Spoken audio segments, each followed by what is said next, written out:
how many people here have ever owned a business in Sierra Leone? If you've ever owned or operated a business in Sierra Leone, put your hand up. Okay, now we three? Okay, we three. Okay. Any business, where did you start? There you go. All right, thank you. Now, I have to exhale first before we talk about doing business in Sierra Leone.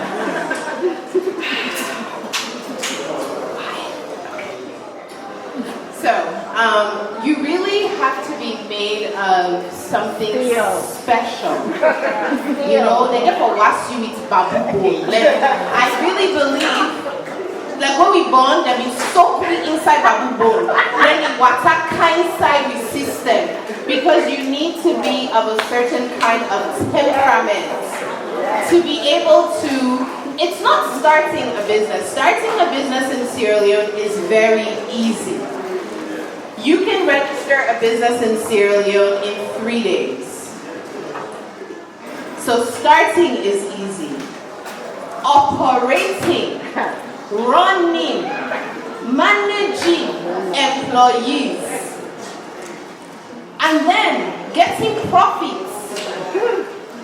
These are all different things. When at the day, then the thief themselves while they are watching themselves. Imagine what can happen when you yourself are not there, you're in another continent. So I really want to understand what team do Fouad and Tamba, where of all the problems that they get, then decide to say, Paupa, let me take my money and go to Sierra Leone and just go and invest. Please. I will start with Dr. Fouad. Dr. Fouad, what was that? What was the trigger? Why? I mean, you're a doctor. In America, a doctor in America, when you go to a mosque or a church and they get the front row. No, these are people that we respect. So, what was that like? Given what you had accomplished here in the U.S., you're okay, right? You don't need to invest in Sierra Leone. What was that trigger for you? Why did you go and take your money to Sierra Leone? Good afternoon. Good afternoon, everyone. Thank you guys all for being here. He's William. And thank you so much, Vickie. You actually just took the word out of my mouth. Something we have two in common is Tamba himself is from Prince of Wales, so yes, maybe that might be one of the forward. So I'm in both school and grammar school in all the other things, so that's very big. I'm just a key in grammar school, man.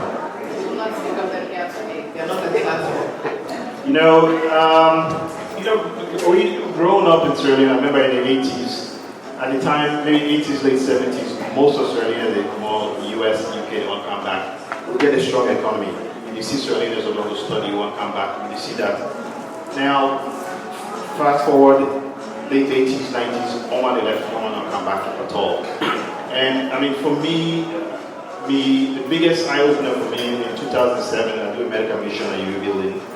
You meet them when they come, they bring them them. Their blood pressure, 180 over 120, 200 over 120. Usually I would have taken right away. And you will talk to them. You take the medicine, so yes, I take medicine. Put the medicine, a box, they show you, number one, the medicine get plastic, a Chinese guy today. I mean, it's just so disheartening way. We, by the grace of God, so we don't get the lesson of any difference, then we can make that difference. So mostly, the only story I do is mostly it's a social enterprise, not too money. It's not money driven. But that does not mean that money is not in there. It is for good, but there's money inside. Continue. I don't want you to, please. Definitely. Money is there. People in diaspora, they don't want to be hearing about social. They want social plus profit. So I want you to if you look at all the big business people in the US and everywhere else, they always look for solve a social problem, right? You look at Facebook, it's just communication, not too money. I mean, Facebook never making money at all, right? I remember, Facebook be the main people that provide stocks actually, because they want to provide. So if you want to provide a social good, the money they come. That's what I always say, but it will take a while and look at it, but they come. Okay, so tell me what was that moment for you? What was your so for Dr. Fouad, it was noticing through his medical missions that legitimate drugs. So what you have in Sierra Leone is, most people in Sierra Leone access, before they go to hospital, na pharmacy they go, right? They don't go to a primary care provider to go test their this, test their that. Then they go to pharmacy and say, in 8 day ads. The pharmacy say, how long did you add? It says 2 days. It's like they feel like, the pharmacy, almost they become like dispensary. And a lot of people get drugs given to them, not knowing what kind of drugs, some of the drugs, now like just like now, and what's that actually in WhatsApp? Yeah, chalk, or it's like nothing, it does nothing for you, right? So imagine you have an actual medical condition, you think say you take medicine from a Fora, but the medicine where you take now fake medicine. So what Dr. Fouad has done with the concentrated pharmacy is making sure that the medication that he's providing in his pharmacy are actually legitimate medication, and he's distributing to other people who have medication, who also distributes medication in Sierra Leone. So he's doing retail and wholesale. And let's not say money on any please. Okay, it's a social enterprise with profits. Tamba, what was the trigger for you? I think for me it's in my blood. For me, I think it's in my blood because my parents knew nothing else but business. I didn't come from a family where my mom or dad was a doctor or a lawyer. Both of them were traders. My school fees was paid out of the business that we are doing. So that's all I knew growing up, and that's why I'm still doing it. Thank you to we handle the way they begin at the back half. I'm not going to be calling a name because I'm not going to be but back half people. You can see me, I can see you. Just know that the ball is for us, I beg you. Just so that you use the body. So, okay, you come on a family side, business is what everybody does. But you're here in the diaspora, you are based here, you have a great job with a Fortune 500 company. Why? I mean, you could have also just started your business here in the US and just been in the US. But why, what was the trigger? Why Sierra Leone? Why did you go and put your money in Sierra Leone knowing that you're not moving there tomorrow, your family is not there to watch over it for you? What was the trigger? Why did you go to Sierra Leone specifically? It's a difficult question. I was already doing this before coming here. That's the important piece for me. I continued doing it, and I'm still investing, starting new businesses because of other reasons, not just because I was already doing it. And the main reason is to help others who want to do it see that it is possible even though it's difficult. That if you persevere and you really want to do it, you can find a way. It might take a while, but you will find a way. I may not be making profit now, and I may never make profit, but the people that I'm employing, that I'm paying their salaries every month, they are able to feed their families, they are able to put their kids to school.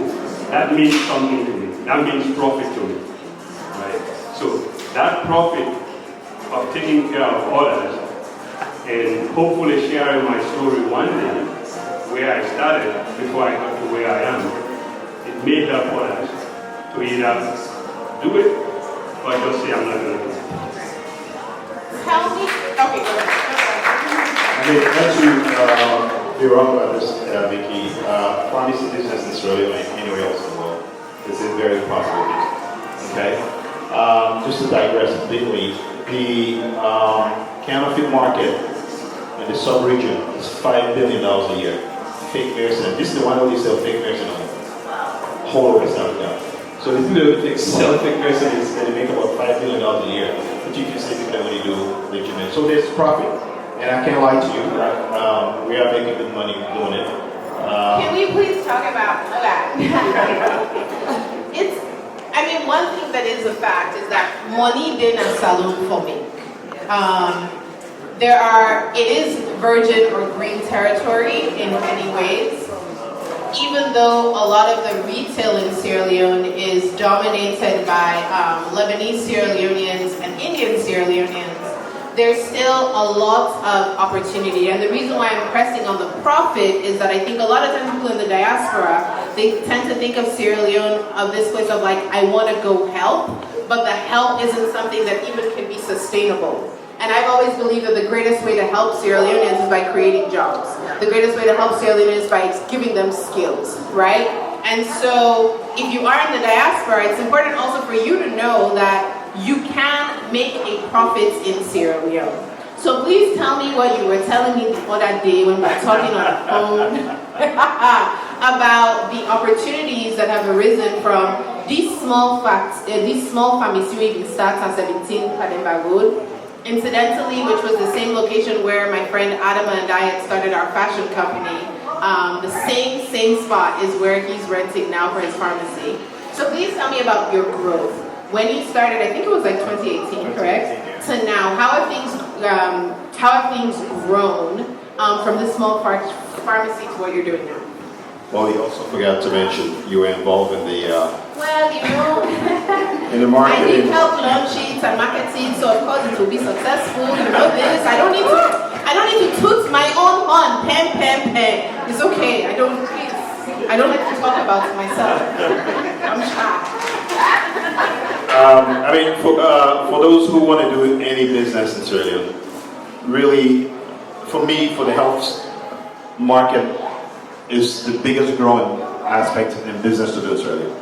Anything related to medicine. I mean, most of us have our parents and grandparents who are in their 60s and 70s. 90% of them, they all want to go back to Sierra Leone. And if they're there, I mean, the sad paradox is when they are the healthiest, they're in the healthiest, most advanced country. When they get older, they find themselves in a country where the structures, the medical structures is really bad. You're young, you're in the West. When you get older, when you need medicine, at that time, you find yourself in a place where you can't even find basic, authentic medication. So that's the problem. But with all problems, there's always solutions, right? And thanks to some of the Lebanese Sierra Leoneans and Indian Sierra Leoneans, they've been there in that space. So there's a lot of indigenous Sierra Leoneans that need to be in their space. It's a lot of work. There's a lot of logistics. You have to love what you do. And without a doubt, it's definitely profitable. These days when I go to Sierra Leone, I don't even take money with me because I have money in Sierra Leone. So that's right. That feels good to do. That's right. But the other thing I wanted to share, which he's not sharing, was that from the pharmacy that he started in Sierra Leone, because he's there as a supplier, he was able to then get a contract with a US-based nonprofit that operates in Sierra Leone to supply them medication. And then because he did that so well, they were like, oh, we have another branch in Uganda. Can you supply medication to that branch as well? So Dr. Fouad was like, no problem. So he left his doctor work, he took medicine, he go left on Uganda. But all of it started from this like small pharmacy, right? And I think that's the thing about doing business in Sierra Leone. You just have to get started and then you have to stay. Like no matter what, you have to stay open and you have to keep going because there are opportunities. And if you're doing business the right way, ultimately, word spreads around and before you know it, I do believe it takes about 3 to 5 years to really like get in the market in Sierra Leone in whatever sector. And then, opportunities will come. I mean, we've been lucky to procure medication for Peace Corps, Partners in Health, and then Seed Global. They station out in McKinney. It's a NGO company that is doing some medical work in McKinney and a couple other places within the country. And because of what we did for them in Sierra Leone, they reached out and said, hey, we have all the satellite sites in Uganda, Malawi, and Zambia. Would you like to? I was like, sure, why not? And I've never been to East Africa. They wanted to buy some PPE, so I flew to Kampala, beautiful place, loved the food there. It was an experience to be in Uganda for the first time. So just whenever you do something with your heart, it leads to other places. Other people get to call you as well, and you never know where those leads. But what drives me was not really the money, but the money's coming without a doubt. But you have to have a passion and work hard at it. Absolutely. Tamba, talk to me about your new real estate venture. First of all, again, you're not IT person, to contractor, architect. How are you kind of pivoting to real estate and why do you think that it's what Sierra Leone needs right now? Real estate or civil engineering was a childhood dream. When I was growing up, I wanted to become a civil engineer.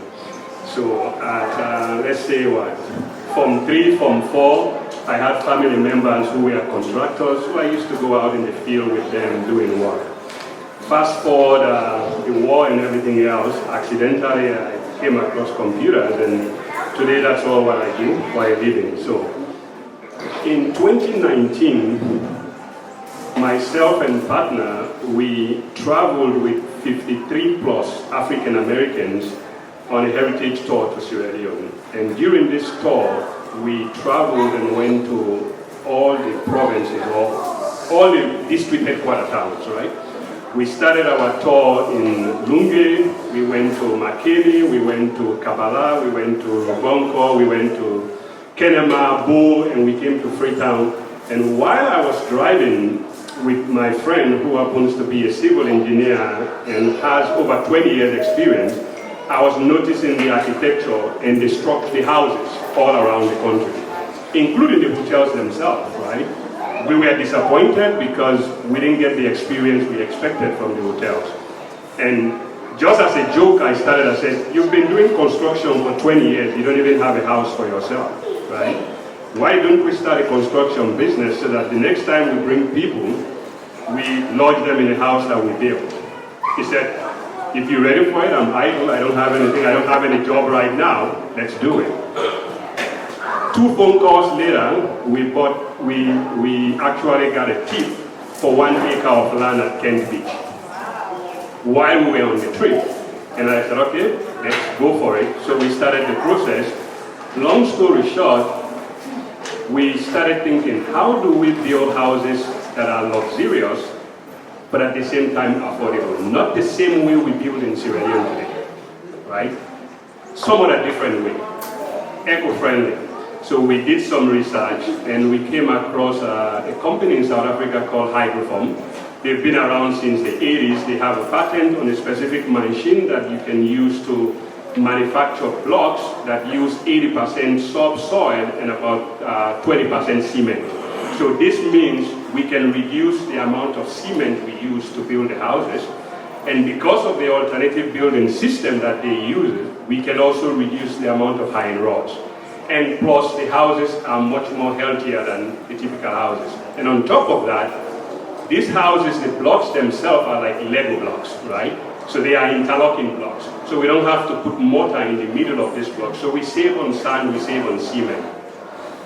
Fast forward in March, we registered, and myself and this partner, we traveled to South Africa. We did the training, we got certificates, including myself. And I returned back, I think, March 8th or 2 days after I returned, there was a lockdown. So, but the business started anyway. We bought the machine, shipped it over, and we experimented building our first house in 7 weeks. We started in November 13, from the clearing of the land on November 13. By December 18, we were able to finish 85% of the house using this Hydroform technology. It is at Kent today.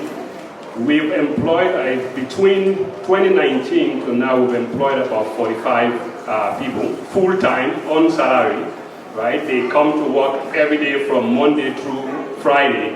They go home, spend weekend home, and they sleep actually at the site where we work.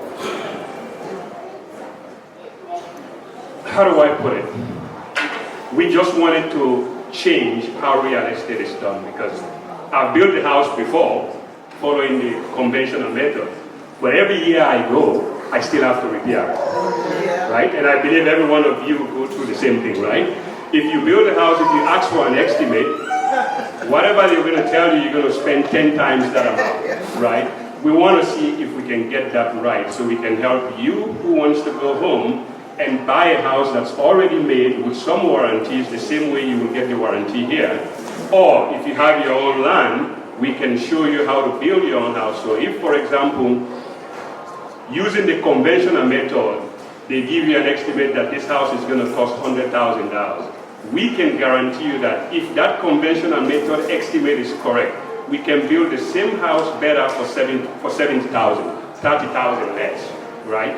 We've actually experimented with that, and we've confirmed that it can work.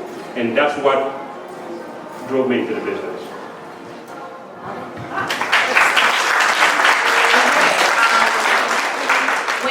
Fouad, you're also building something, right? I'll talk about the second business that we did. Right. And that really collaborates on collaboration because we started a dialysis clinic in Freetown.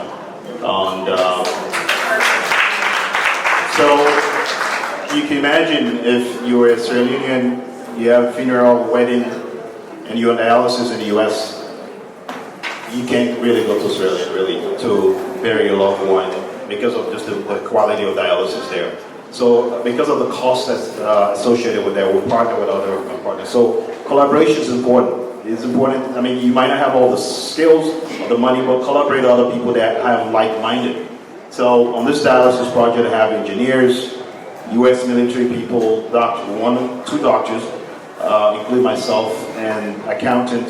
So just collaboration is important to do work, and that really saves a lot of headache with that.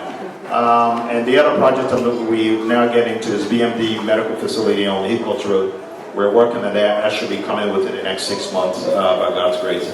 So just emphasize collaboration. That he's building a hospital on Hillcoats Road. I think it's like 3 stories. 3 stories.